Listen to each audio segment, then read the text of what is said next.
Jonatas, é um prazerão estar aqui. Realmente é uma felicidade ver esse grupo. Eu poderia começar com um versículo, né? Aquele versículo: Conheço suas obras. Que eu acompanho de longe e é a primeira vez que eu participo com vocês aqui. E é muito bom ver, depois de tanto tempo, né? Ver esse grupo funcionando bem, com tanta gente interessada. É muito bom ver tanta gente conhecida que foi se encontrando. Isso é muito bom. É uma coisa que eu fico muito feliz nesse trabalho da BC2, de fazer esses encontros, né? Promover encontros aí. Eu conheço o Matheus já há anos, por exemplo, né? O Matheus Andrade, e eu apresentei ele para o Jonatas, e hoje o Matheus está aí. O pessoal lá do de Natal, o Isaac e o Matheus Guerra também estão envolvidos, e vai chegando gente, né? Isso é muito legal, ver os historiadores se reunindo e se encontrando para isso. É um prazer muito grande poder ver isso acontecendo. E o que eu estou fazendo aqui, né? Eu sou um biólogo, vim até a caráter aqui, ó, com meus dinossauros. Mas é muito bom a gente poder ter a oportunidade de falar de um tema que foge um pouco da história apenas, né? Só quando o Jonatas me procurou, e o Jonatas e o Matheus, né, na época, eu acho que o Isaac também, eu acho que foi mais o Matheus Guerra.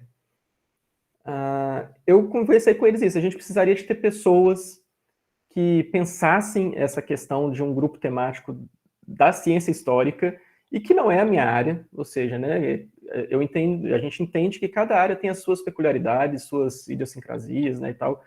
Então é muito importante que vocês, como historiadores, pessoas que estão imersos nessa profissão, né, que entendem os meandros aí, possam refletir sobre questões que são pertinentes à realidade que vocês vivem e o que vocês estudam de fato, né, de forma acadêmica. Mas não só, né, como que a gente vai comunicar isso com a igreja, como que a gente vai fazer essas conexões com a fé cristã. E é por isso que não é necessariamente um grupo, né, ou a intenção de estudar, sei lá, história da igreja ou história da ciência. Não é só isso, né? É muito mais a ciência histórica, como que o historiador se relaciona a sua fé ou relaciona a sua profissão com a fé cristã. E pensando nisso, né, eu acho que é muito pertinente falar, de fato, sobre essas interações entre fé e ciência. Estou tentando compartilhar aqui a minha janela. Vou fazer a apresentação, ficar melhor. Enfim. Apareceu aí? Tá apresentando? Acho que tá, né? Tá. Gente, Sim, vocês Thiago. fiquem à vontade para me interromper. Se quiserem jogar pergunta aí no chat, o Jonatas, se quiser me interromper para fazer alguma pergunta, se for pertinente na hora, não tem problema. Aqui é mais para a gente conversar mesmo. Eu vou falando e, na medida do possível, a gente conversa. E ao final também vai ter tempo para conversa, né? Para a gente fazer algumas perguntas. Mas fiquem à vontade. Essa ideia, né, do tabuleiro de xadrez, ela surge com esse livro aqui, né, do Alistair McGrath, que até o Jonatas comentou agora há pouco, Fundamentos para o Diálogo entre Ciência e Religião. É um livro que foi recém-lançado pela BC2, junto com a Thomas Nelson. E, curiosamente, né, depois de tantos anos da BC2, a gente se deu conta que não existia um livro base, um livro-texto que fala das bases ou dos fundamentos, né, desse diálogo aí, que é o que a gente tem buscado fazer na BC2. E o Alistair McGrath, ele, logo no começo, ele traz essa metáfora aí, ou essa ideia de um tabuleiro de xadrez. Vamos tentar entender o que é isso, para a gente caminhar um pouco sobre como que ciência e religião interagem, né? Quais são as possibilidades que a gente vê nisso. Eu gosto dessa frase, desse livro.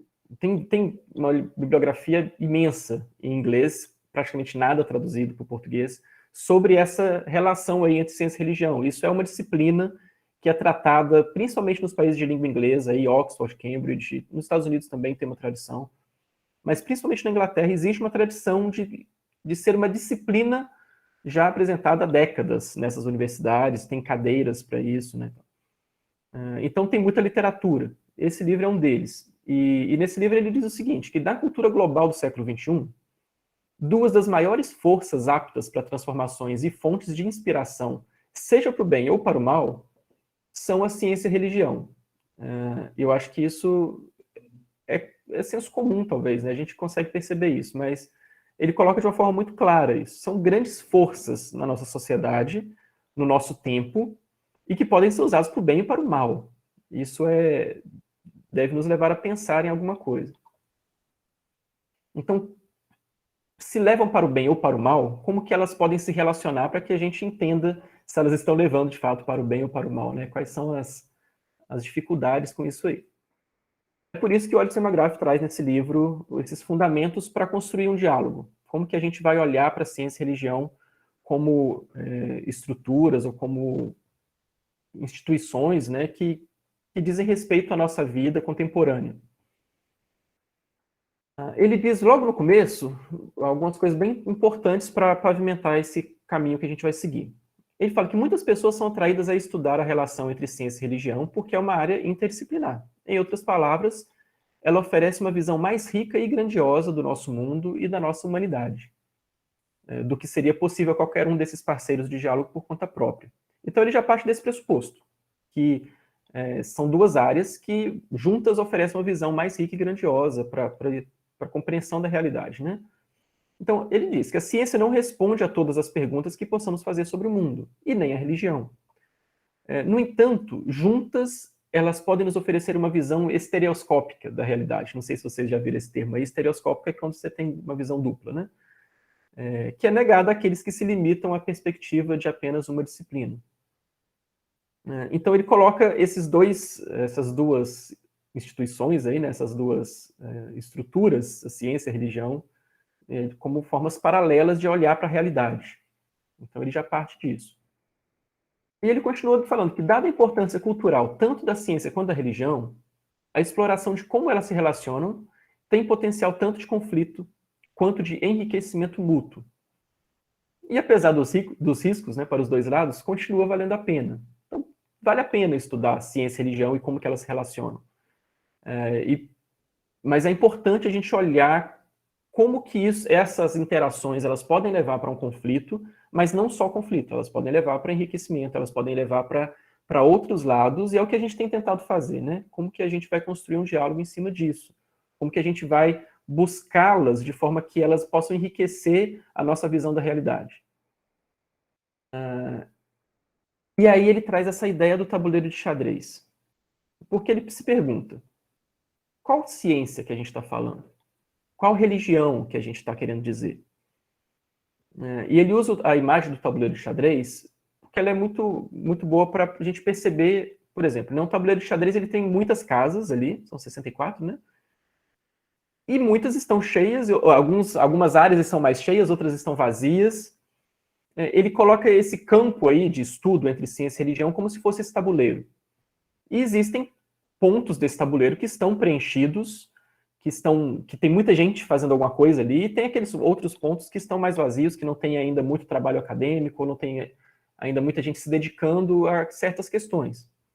E existem outros que estão realmente com muita coisa sendo feita. Por exemplo, né, na minha área, biologia, existe muita coisa sendo trabalhada já há décadas sobre evolução, né? Sei lá, criação, evolução, e como que isso se relaciona com várias outras perspectivas históricas, sociais, enfim. É um campo desse tabuleiro de xadrez que está muito ocupado. Enfim, primeira coisa que a gente precisa parar para pensar é de qual ciência que a gente está falando. Porque aí a gente precisa lembrar que as ciências, né, não são só as ciências naturais. Isso tem a ver, inclusive, quando eu falei no começo, quando o Jonatas veio conversar comigo sobre começar um grupo de história. Na ABC2, a gente tinha um carro-chefe, talvez, ou uma tendência de trabalhar bastante com questões de ciências naturais, ciências exatas também. A gente tinha uma tentativa, ou muitas pessoas que estavam tentando fazer algum trabalho com as humanidades, mas sempre de forma menos intensa do que o pessoal das ciências naturais, por causa desse tabuleiro, onde que o tabuleiro está ocupado. Né? Mas a história é uma ciência também. Né? As ciências históricas elas podem entrar, elas merecem um lugar nesse tabuleiro, na verdade tem, e a gente pode trabalhar com isso. Então, quando a gente fala de ciência, de forma geral, é muito difícil, a gente precisa delimitar talvez melhor qual ciência que a gente está falando. São as ciências sociais? São as humanidades? São as ciências naturais com suas peculiaridades? Sei lá, são as ciências econômicas? Cada ciência vai ter a sua forma de olhar para o mundo, de lidar com o conhecimento, então a sua epistemologia. Cada ciência vai ter suas perspectivas que vão permitir uma forma de tirar conclusões, ou de encontrar resultados, né, que não são as mesmas de outra, né, e na verdade isso é que acontece de tanta dificuldade que a gente tem, às vezes, de conversar. Por exemplo, eu estou nas ciências naturais, de como que nós construímos teorias nas ciências naturais, como que nós entendemos leis lá nas ciências exatas, na física e na química, como que nas humanidades se constrói uma teoria. Tem alguma coisa a ver uma teoria econômica com uma teoria de ciências naturais, por exemplo, né? Como que a gente transita nisso? Mas, ao mesmo tempo, a gente também precisa perguntar qual religião que a gente está tratando. Porque a gente está tratando aqui da religião cristã, num recorte da religião cristã que tem mais a ver com uma fé evangélica, protestante, e em muitos aspectos reformada, mas também a gente tem aí luteranos, a gente tem anglicanos, e a gente tem, dentro do meio evangélico, protestante, para ser mais amplo, né, perspectivas diferentes também. E se a gente ampliar, a gente tem aí na fé católica, ou, enfim, outros contextos, e a gente pode sair do cristianismo e a gente vai encontrar outras perspectivas. Então, a gente precisa tomar cuidado, já de início, de entender quando a gente está fazendo uma relação entre fé e ciência, né, ou entre religião e ciência, de entender de que a gente está falando nisso. Isso tem a ver com o contexto atual, né, com a filosofia da ciência atual, com a filosofia da religião atual, mas também tem a ver com todo o contexto histórico, né? Eu acho que quem vai lidar com isso melhor é o Peter Harrison. Esse livro aqui que vocês devem conhecer, muitos devem conhecer. Quem não conhece, gente, esse livro é literatura obrigatória sobre história da ciência da religião.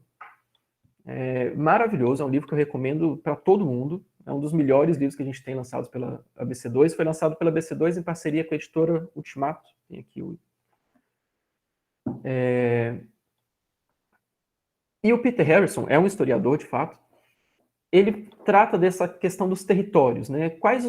Como que a gente pode olhar para ciência e religião ao longo da história? Ou melhor ainda, como que a gente pode relacionar a compreensão de ciência e religião como se fossem territórios que elas ocupavam ao longo que a história foi se passando, né? Ele, pensando em territórios, né, ele usa um exemplo muito interessante que vale a pena citar aqui. Ele fala, por exemplo, se a gente encontra um documento antigo, sei lá, de 1 milênio atrás, 1000 anos atrás, de um conflito entre Egito e Israel. E aí ele não, pera lá. Como que a gente recebe essa ideia de um conflito entre Egito e Israel? Porque se a gente olha com os nossos olhos de hoje, né, a gente vai pensar, opa, Egito e Israel são dois estados modernos que têm todas as suas características modernas. Mas se eu estou falando de algo que aconteceu há 1000 anos atrás, nada disso se encaixa mais, né? Nenhuma das descrições modernas que nós temos se encaixam para essa notícia ou para a compreensão desse fato. Inclusive, ele fala, olha, o que é o Egito e Israel hoje? O que seria o Egito e Israel há 1000 anos atrás? E aí, se você parar para olhar, né, tem todo o contexto do Império Otomano, por exemplo, e aí... otomano? Eu acho que é isso, né? Vocês me corrijam aí, gente. Mas, em última instância, na verdade, esses dois territórios, eles pertenciam a um território maior, que é o Império Otomano, né? Então, eles estavam imersos no mesmo contexto, se for parar para pensar assim. Então, a gente tem que olhar no contexto que as coisas aconteceram. Eu acho que vocês têm muita propriedade para pensar nisso, né? Por causa da área que vocês atuam. De como que a gente vai olhar para esses fatos e como que a gente vai olhar para os fatos presentes e fazer essa comparação. Né? E aí a gente pensa, como que essa relação se dá hoje, como que essa relação se dava antes e como que a gente entendia, ou como que a humanidade compreendia o que é ciência e o que é religião há 5 séculos atrás, há 1000 anos atrás, há 2000 anos atrás. O que esses termos significavam? E a gente percebe que são termos que sofrem uma metamorfose aí com o passar do tempo, né? O que a gente chama de religião hoje não é o que a gente chamava de religião há 1000 anos atrás. O que a gente chama de ciência hoje é algo que surge depois da Revolução Científica. Antes existiam, por exemplo, a filosofia natural, que era um outro contexto sobre conhecimento, né? Se a gente vai em Aquino, ciência significa outra coisa. Então a gente precisa pensar um pouco nisso. Quando a gente está relacionando ciência e religião, a gente precisa se lembrar que são termos que significam coisas diferentes ao longo da história. E no sentido moderno, elas significam algo que não era o que se passava antes. Isso vai ajudar muito a gente a entender por que falar que a religião e ciência, por exemplo, estão sempre em conflito, é uma afirmação muito reducionista, muito simplista, né? O Peter Harrison, ele fala nesse livro, no começo do segundo capítulo, acho, ele já apresenta duas propostas, né? Se a ciência é uma ideia moderna, nós devemos nos perguntar o que aqueles que tradicionalmente consideramos como se tivessem exercido a ciência na antiguidade se imaginavam fazendo. O que o pessoal que fazia ciência antigamente, o que isso significava na cabeça deles? E do mesmo modo, se não havia nenhuma religião nos moldes modernos, né, antes do período moderno inicial, como é que grupos como os cristãos antigos conceituavam aquilo com que eles estavam comprometidos? Ele trabalha um trecho do livro, né, sobre a ideia de religião, por exemplo, em Aquino, que tem a ver muito com a questão mais interior, e como que, com o passar dos séculos, a religião se tornou algo muito mais exterior do que interior, e com ritos, enfim, como que foi essa transformação de religião ao longo do tempo. Então, quando a gente fala como que a gente vai relacionar ciência e religião, a gente precisa começar a perceber que a coisa é mais complexa do que a gente pensa na superfície. E, como eu disse, né, no século XX, principalmente nos países de língua inglesa, surge uma tradição, que já tem aí uns seus 80 anos, de estudo de ciência e religião como uma disciplina acadêmica. Um dos pais aí dessa disciplina, né, é o Ian Barbour. Ele viveu durante o século XX, morreu há poucos anos atrás, e ele publicou alguns livros, uma literatura seminal sobre isso, assim, algo muito importante que a gente usa até hoje. Tem esse traduzido em português, Quando a Ciência Encontra Religião. Tem esse Religion and Science, que é baseado nas Gifford Lectures, são as aulas especiais, né, as palestras, preleções que eles dão em Gifford. E isso também é uma tradição que tem lá. E o Ian Barbour, ele traz algo muito interessante para ajudar a gente a transitar nesse meio, e ele bota umas balizas. É o que ele chama de tipologia quádrupla. Como assim tipologia quádrupla? Né? Como que a ciência se relaciona com a religião de 4 formas muito simples, para a gente conseguir segmentar o processo.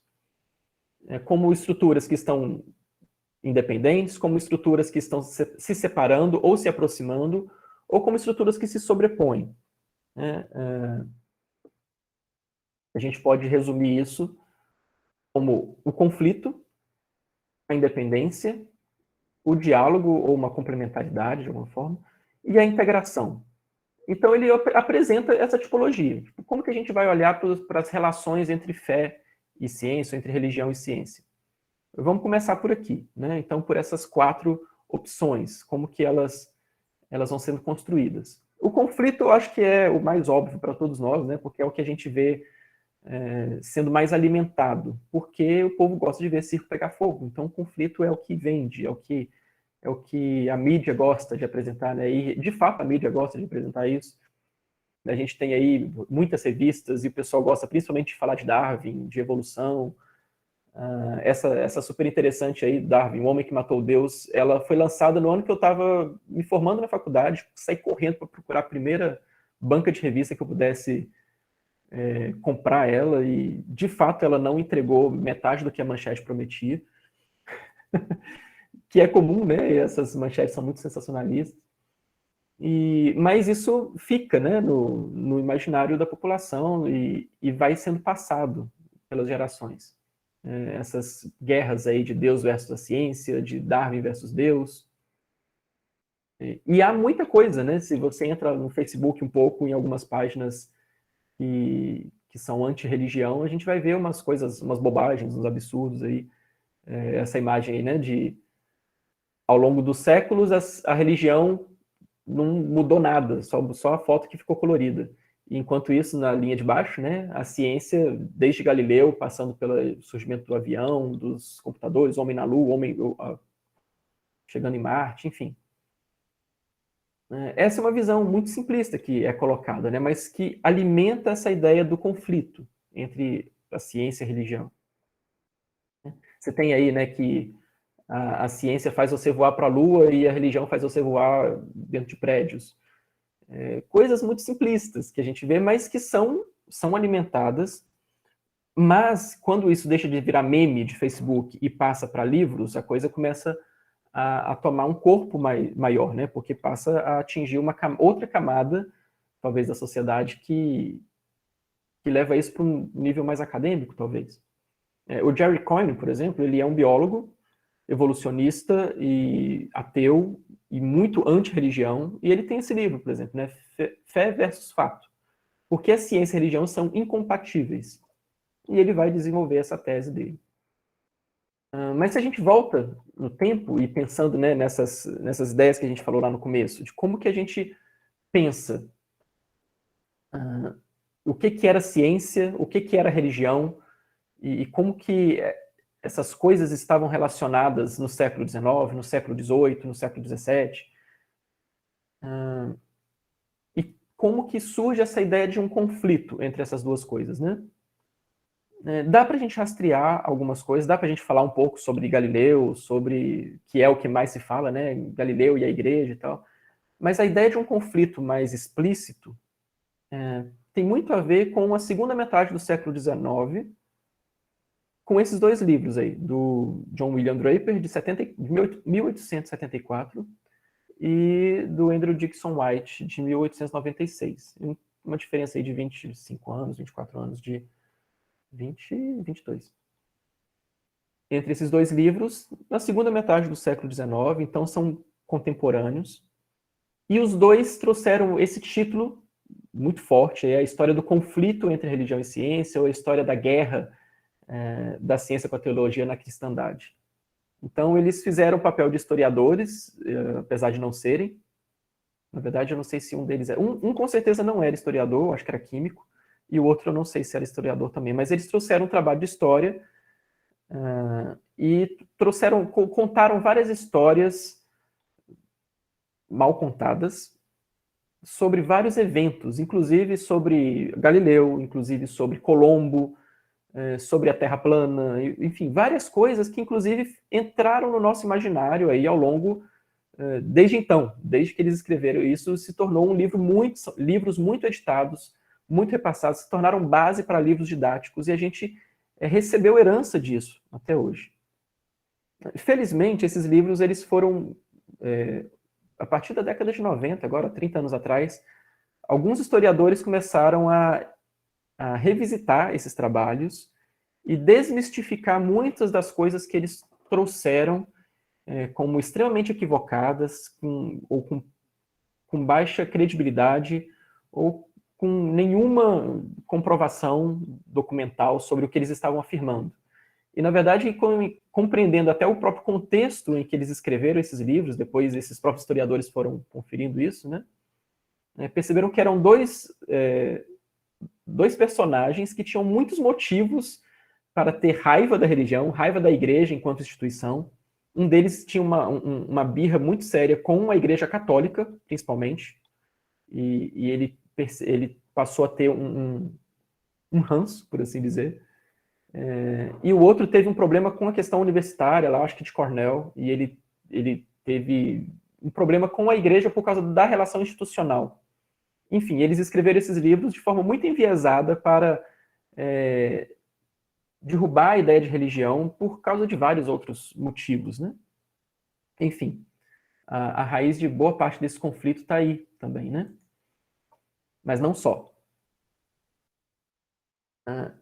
Enfim, com o passar do tempo, né, esse conflito foi sendo alimentado, continuou sendo alimentado, e talvez de 30 anos para cá, o que a gente tem visto é um ressurgimento, ou o surgimento de o que a gente chama de neoateísmo.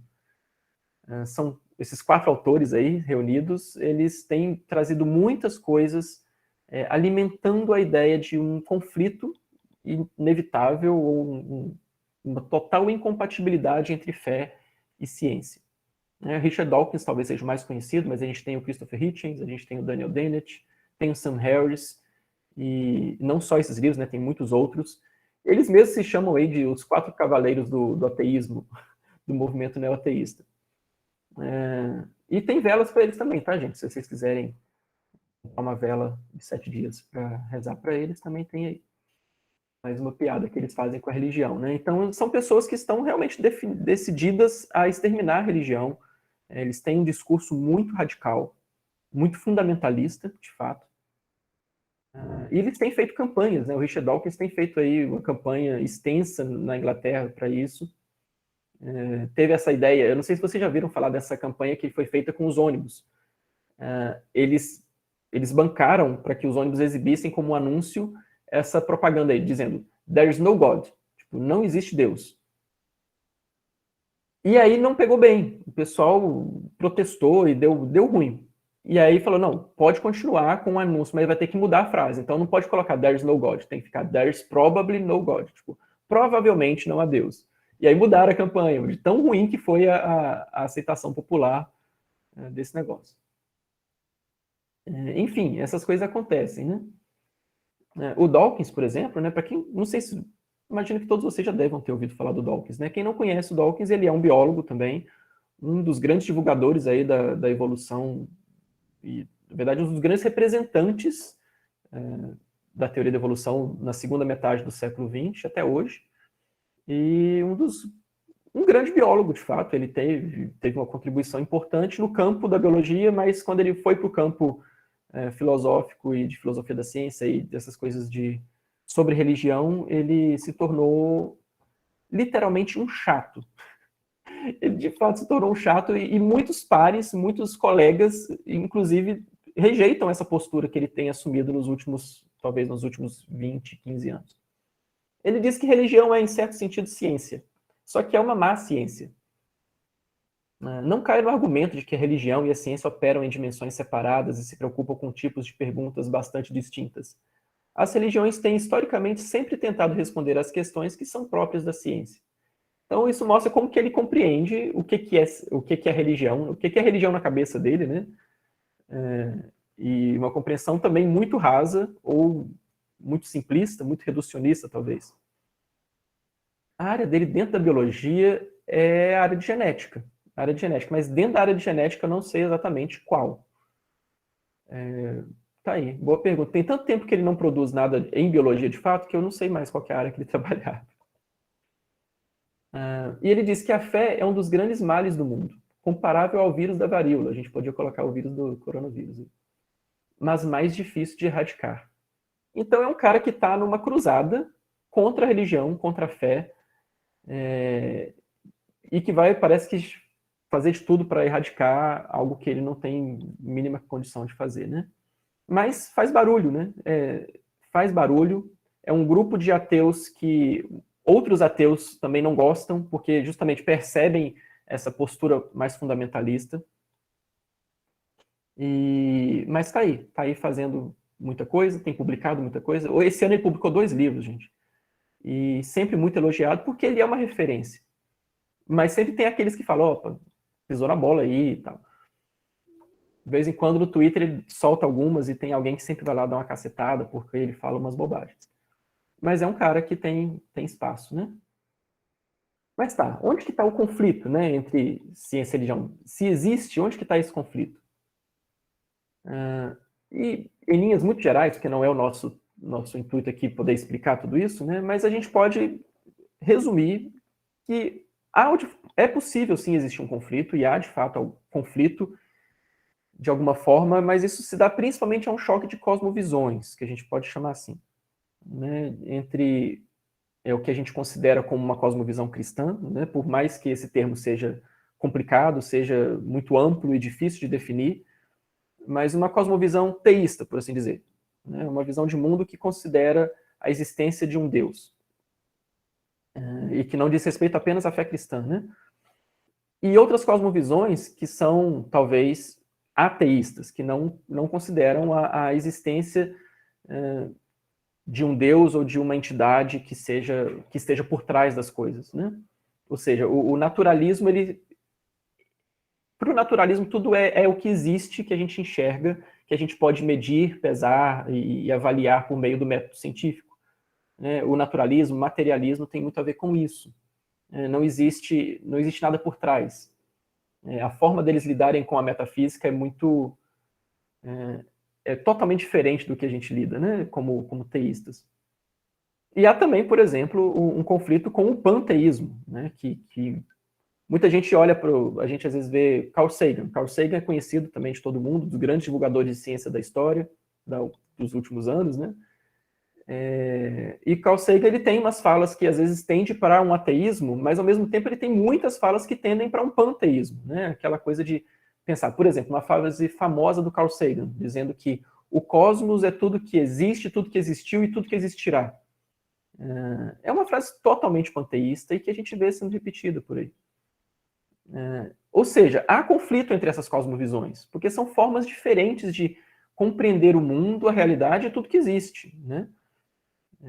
Então vai haver atrito aí entre essas linhas de pensamento, essas visões que a gente usa para fazer sentido da nossa vida.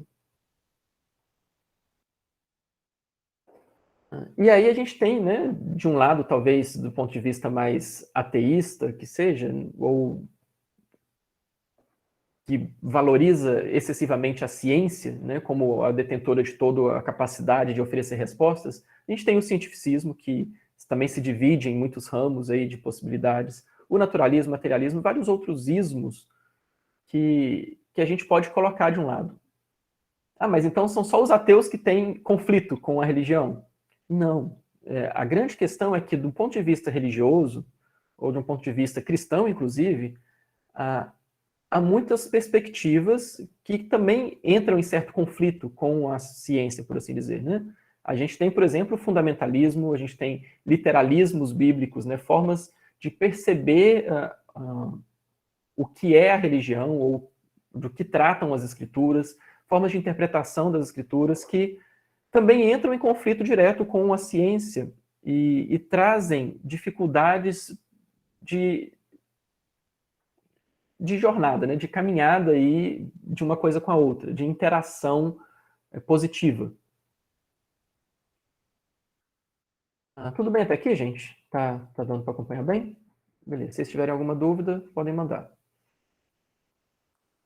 Eu gastei um tempo maior com essa ideia do conflito porque ela é mais comum e ela tem raízes interessantes. Mas um outro lado, né, que o Ian Barbour traz lá naquela tipologia, é a independência. A independência, ela entende que ciência e religião dizem respeito a diferentes domínios da realidade, que são analisados ou compreendidos com diferentes linguagens, diferentes métodos, fazem diferentes perguntas. Ou seja, são empreendimentos que são autônomos, que não precisam se misturar, eles estão em esferas totalmente separadas. E isso é muito fácil para a gente caminhar assim, né? Tudo bem, a gente não mistura ciência e religião, e a gente respeita as duas coisas, a gente fica cada um no seu quadrado, né? E isso eu acho que é mais comum do que a gente percebe, né? Quando eu entrei na faculdade, fazer biologia, me alertaram muito e eu já cheguei com o pé atrás por causa dessa ideia de conflito, que apesar de eu não conhecer totalmente, né? Quando a gente entra na faculdade, a gente ainda não entende muito bem isso, mas eu achei que eu ia ver muito conflito, né, com a minha fé e tal, ou por parte de colegas, né, que não fossem cristãos. Mas o que eu vi, e que eu acho muito comum... pois é, Matheus, você também, né, cara? Tamo junto. Foi quando eu cheguei lá, foi quando eu conheci o Matheus, inclusive. Cheguei lá em Viçosa.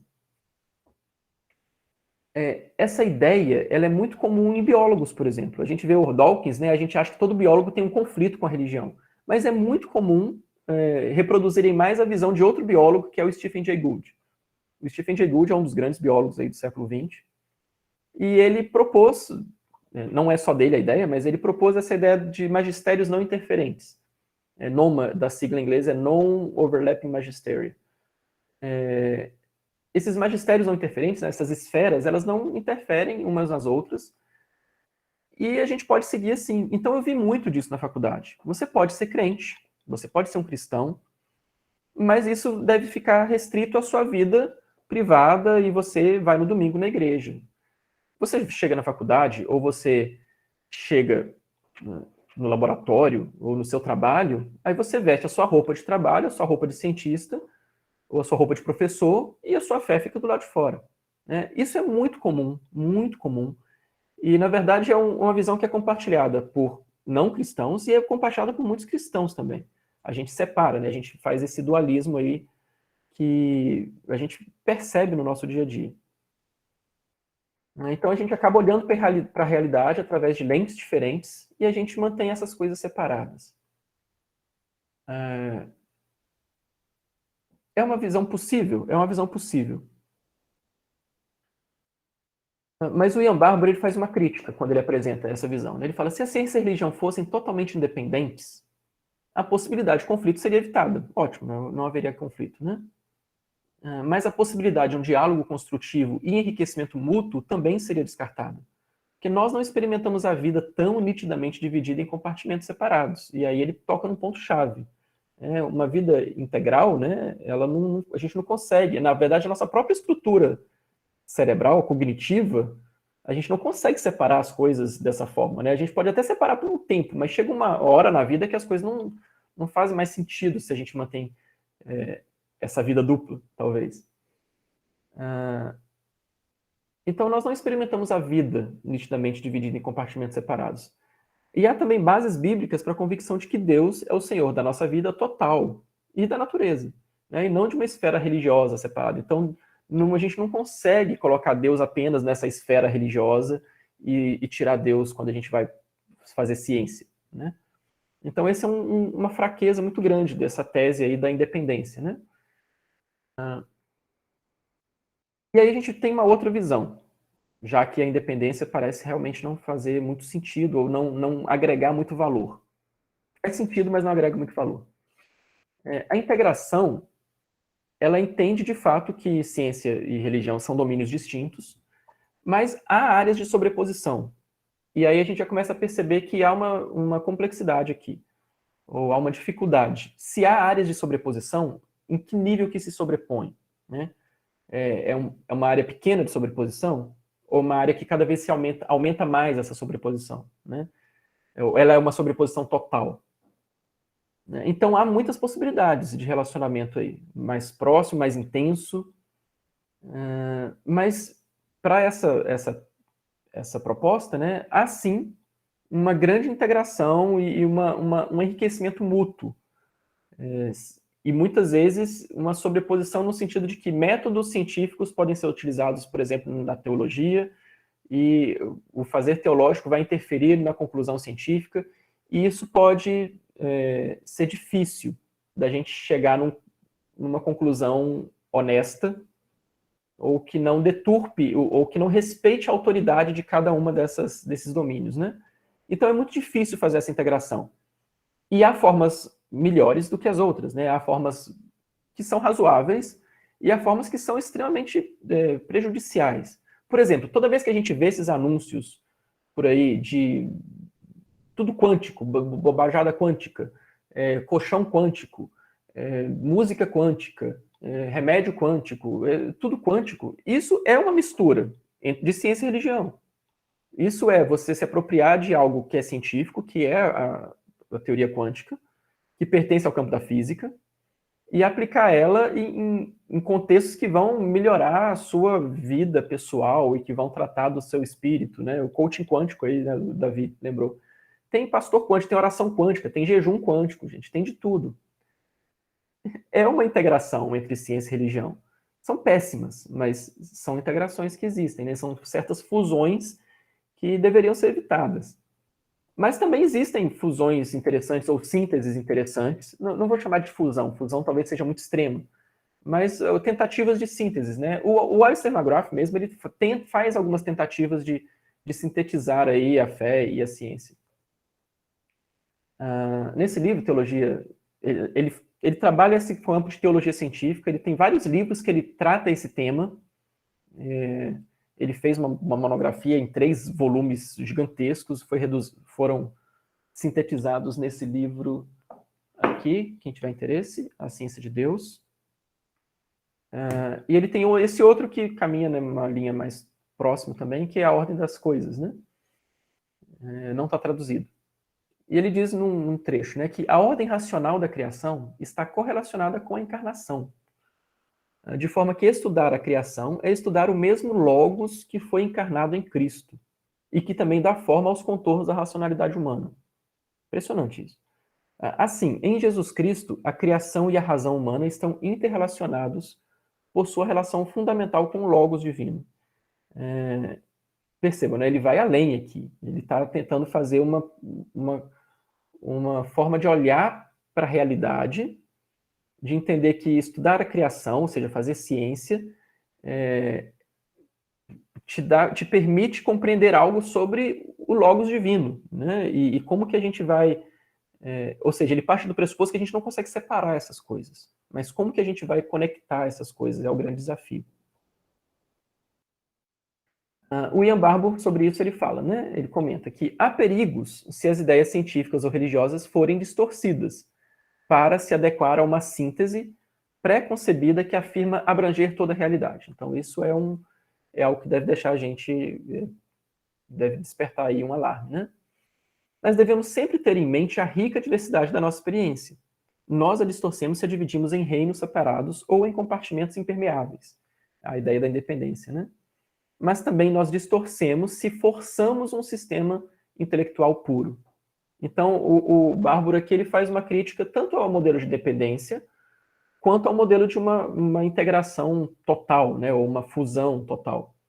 Né, se a gente vai forçar esse sistema intelectual que vai resolver tudo sobre fé e ciência.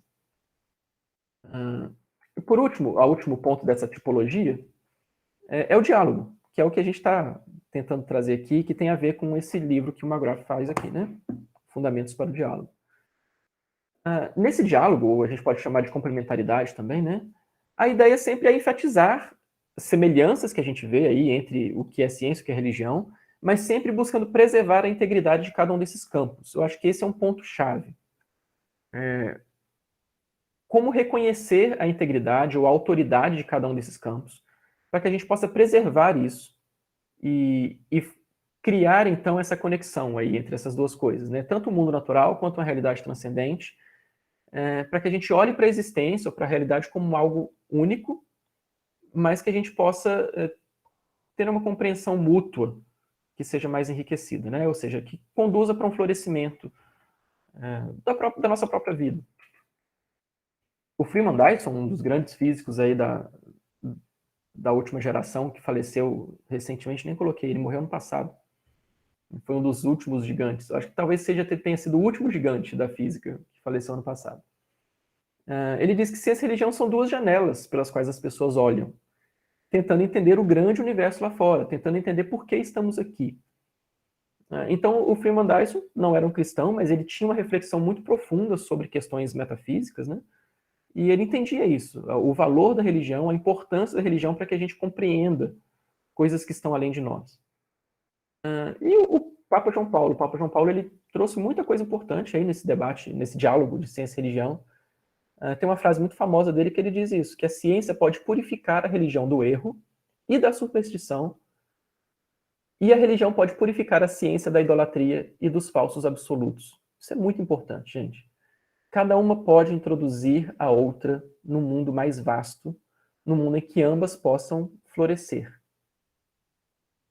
Eu acho que a grande ideia é isso, é como que elas vão poder contribuir, separadamente, mas dialogando, para o florescimento.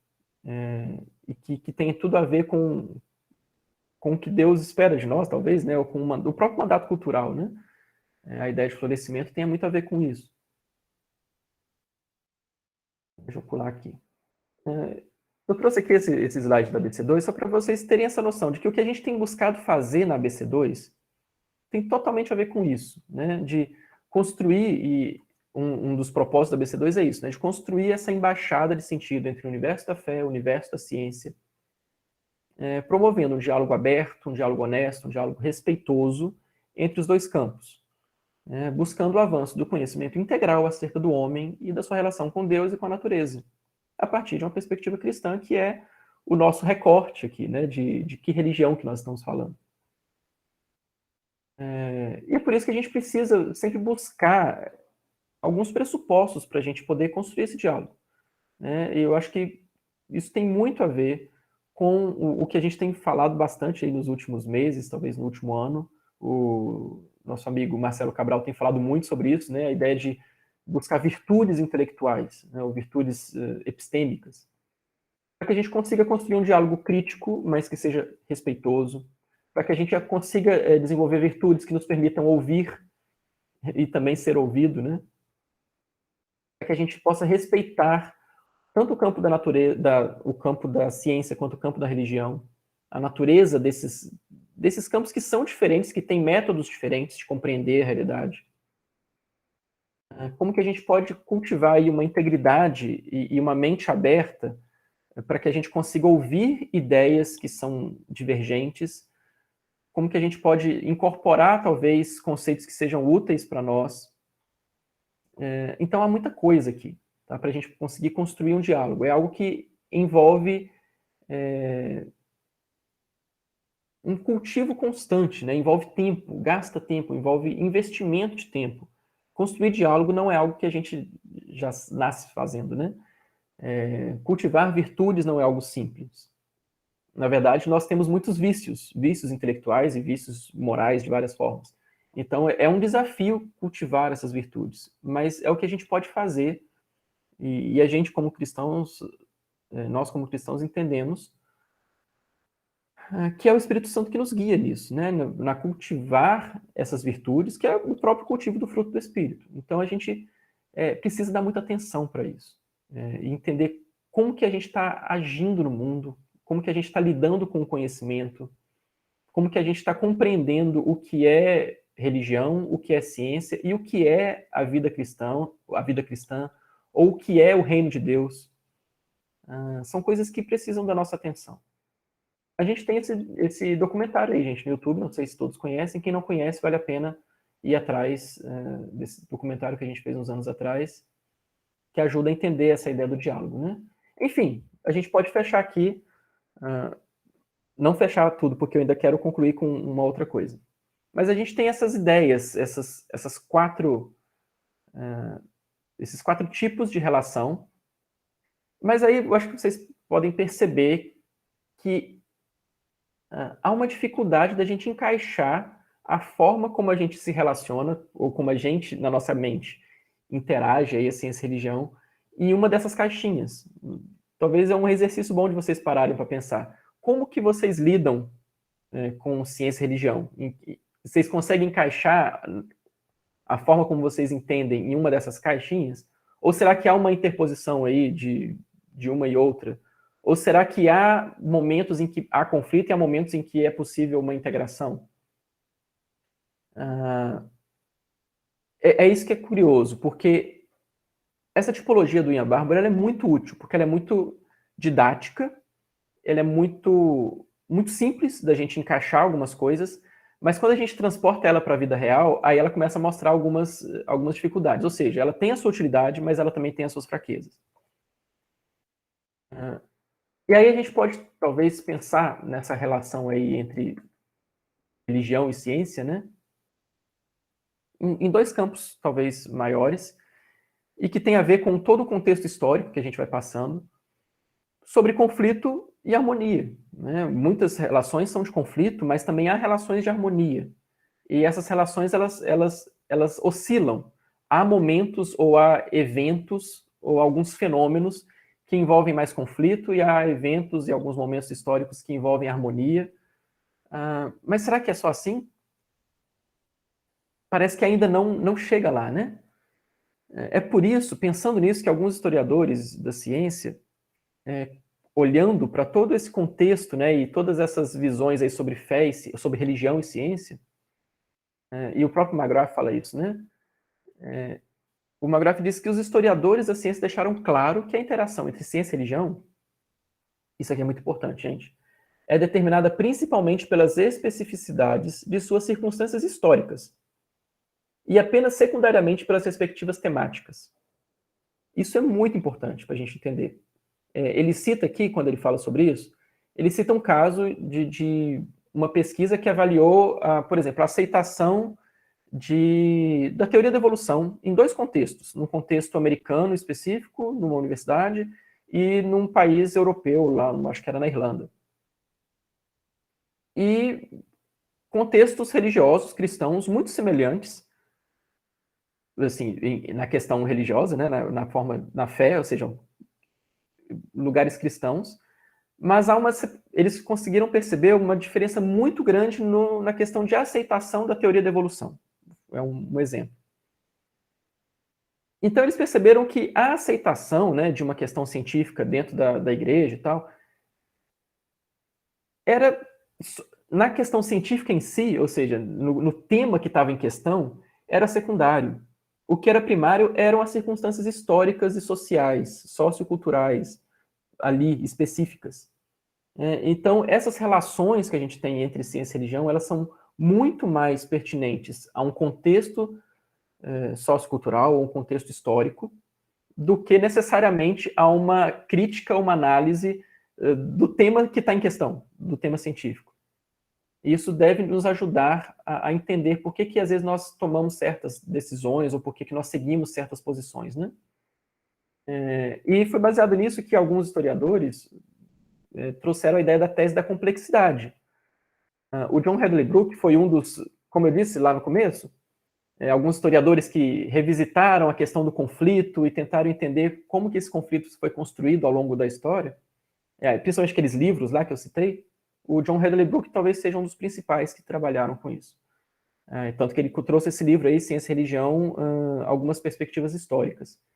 Ele disse que estudos sérios na história da ciência revelaram uma relação tão extraordinariamente rica e complexa entre ciência e religião no passado, que essas teses gerais, aí, conflito, harmonia e tal, são difíceis de sustentar. Então, historicamente, olhando como que as coisas aconteceram, né, de forma mais profunda, a gente percebe que a gente não consegue encaixar necessariamente em um conflito ou em harmonia, como que essa relação se dá. Mas o que há é uma complexidade muito grande nessa relação. E o Alan Paget, que também é um historiador, ele tem essa monografia, na verdade não é dele, né? Existe essa monografia sobre ciência, religião e diálogo, 2 volumes, é um calhamaço, tem mais de 1000 páginas isso aí. O capítulo dele é esse Ciência e Religião na História Ocidental, Modelos e Relações. E ele traz uma perspectiva muito interessante que eu quero concluir com ela para vocês. Ele diz que a história das complexas interações entre ciência e teologia não admite nenhum modelo simples. Então a gente não pode adotar esses simplismos ou esses reducionismos, né? No período moderno, o apoio institucional da igreja não era mais necessário para o desenvolvimento da ciência. Ou seja, né, ele já fala antes que a ciência, de fato, ela se apoiou e ela teve muito investimento aí institucional da igreja, na origem das universidades, dos hospitais e tal. Mas no período moderno, o apoio institucional da igreja já não era mais necessário. A ciência começa a se tornar algo autônomo. E os pressupostos teológicos que tornaram a ciência possível no início do período moderno foram abandonados como uma fé comum nas ciências pelas corporações profissionais. Então ele também cita isso, que no início da Revolução Científica, né, no período do Renascimento, pós-Renascimento, os pressupostos teológicos, as ideias que moldavam ali a cultura europeia, eram muito intensas, né, do ponto de vista cristão, de criação e tal, de um mundo ordenado. Mas esses pressupostos deixaram de se tornar tão relevantes assim. E os cientistas poderiam, individualmente, é claro, continuar a considerar a teologia importante e verdadeira. Mas isso não era necessário para a sua especialização em si. Então, nesse momento, né, no período mais moderno, a ciência e teologia elas se tornaram disciplinas intelectuais independentes. Interessante isso. Mas eu marquei essas 3 palavras aí em amarelo, porque é justamente o que ele vai focar. O Alan Paget, ele trabalha, então, em 3 perspectivas, para a gente poder compreender essa complexidade. Né? Para a gente entender a relação entre ciência e religião, isso sempre vai passar por uma compreensão de como que as instituições, e as instituições a gente pensa tanto na igreja enquanto instituição, na igreja romana, nas igrejas protestantes, e nas universidades que surgiram no seio da igreja, nas escolas, como que as instituições estavam relacionadas com a religião e em produzir ciência, como que as ideias estavam organizadas ao longo da história e como que isso tem a ver com, por exemplo, o pensamento grego, o pensamento aristotélico, o pensamento de Aquino, que recupera Aristóteles ali também, e como que, com o passar do tempo, né, e com o Renascimento, e a importância que tem uma compreensão cristã da realidade, da natureza. Então, como que a história das ideias, né, que estavam sempre em comum ali nesses territórios da ciência e da religião. Mas, ao mesmo tempo, além de instituições, além de ideias, a gente tem que pensar nos indivíduos que estavam relacionados nisso. Né? Os primeiros cientistas, que eram, em sua grande maioria, talvez quase 100%, eram, de alguma forma, cristãos, se não cristãos, eram teístas. Como que os indivíduos se relacionavam com isso? Como que, com o passar do tempo, outros indivíduos que não eram teístas também começaram a dar cartas, né, e começaram a fazer propostas diferentes. Então, na verdade, essa relação entre fé e ciência, ou entre religião e ciência, passa por esses três aspectos: as instituições, as ideias e os indivíduos. É muito complexo. Por isso que a gente não consegue, às vezes, separar numa caixinha específica, né, exatamente onde é o conflito, onde que tem a independência. O autor é Alan Paget. Eu vou citar ele aqui de novo, você pode anotar. Eu queria terminar com essa frase dele, então, né, que ele fala: o futuro dirá qual dessas propostas será a mais influente para o século XXI, se é que haverá. Né? As propostas que ele está dizendo é o conflito, a harmonia, ou, enfim, né, o diálogo, as integrações.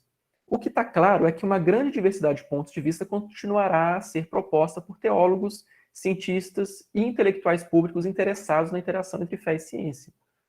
O forte interesse e o crescimento da literatura em ciência e teologia, isso realmente nas últimas décadas explodiu, não mostram sinais de redução no futuro próximo. E isso é um bom presságio para aqueles interessados em continuar o diálogo entre ciência e teologia.